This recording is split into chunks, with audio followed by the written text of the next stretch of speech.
Alright, what's up everyone? Welcome to another episode of the Strength Classroom. Today we're going to talk about an exercise that was shunned for years and I feel like it's definitely making its way back. Push-ups.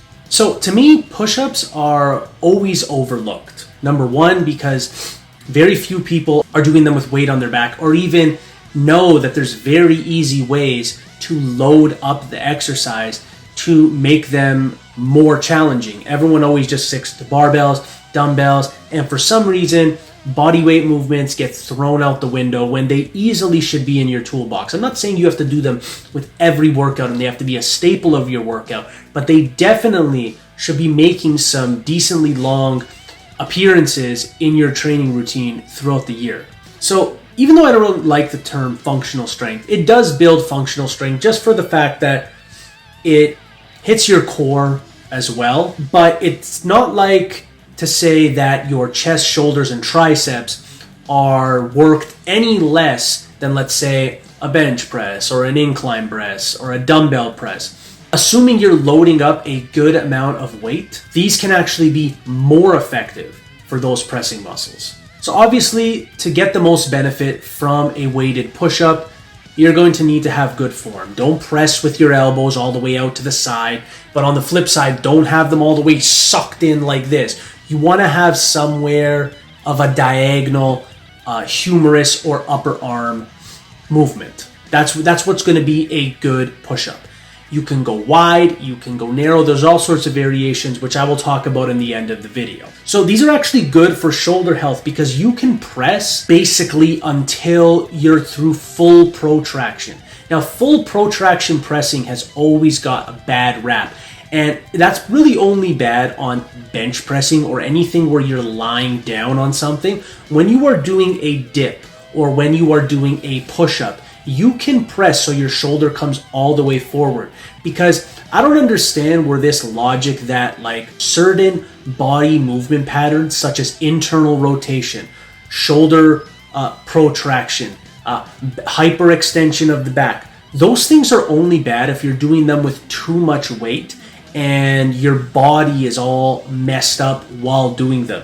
If you're doing them with an appropriate amount of weight, that can also heal and strengthen your joints. You don't always want to have your shoulders all the way back. And I've realized it's because I haven't allowed this shoulder to move around like it should, so it's always going to feel stuck in the mud and it's going to have less range of motion. So shoulder protraction is not a bad thing, especially when it comes to squeezing your chest together. What I like about push-ups though is they're always going to be readily available. You can always slap a plate on your back, have someone put a plate on your back or a dumbbell, and all you need is the floor. So if you have access to a gym, you're going to have a good spot to do weighted push-ups.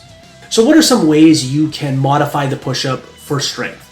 So you're going to add external resistance. You're either going to have a weight vest, put a weight on your back like I just said. You can do resistance bands. You can either loop them around your hands and put them around your back. You can place them across a power rack. You can put your feet up. You can put your hands up. You can modify the exercises to hit different muscles. I find when you put your hands on a bench, that actually hits your pecs a bit more. And I find when you're doing almost like a decline, when your feet is on something, that hits your delts a bit more. Well, obviously, because one looks like a decline and one looks like an incline, that's why it's emphasizing those muscles a lot more.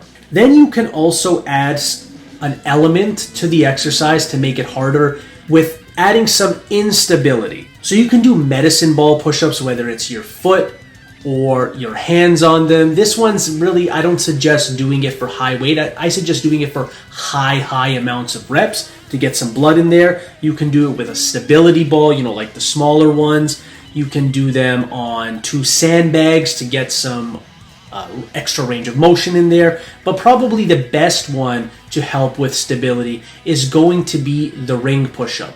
Why? You can change the angle of your body. You can put weight on your back. You can have the rings come out and come in. So it's almost like a dumbbell fly and a push-up all in one. So those are some ways that you can help strengthen the shoulder joint that bench pressing, barbell pressing, dumbbell pressing might not exactly offer you. And then another method is to just have your hands in different positions.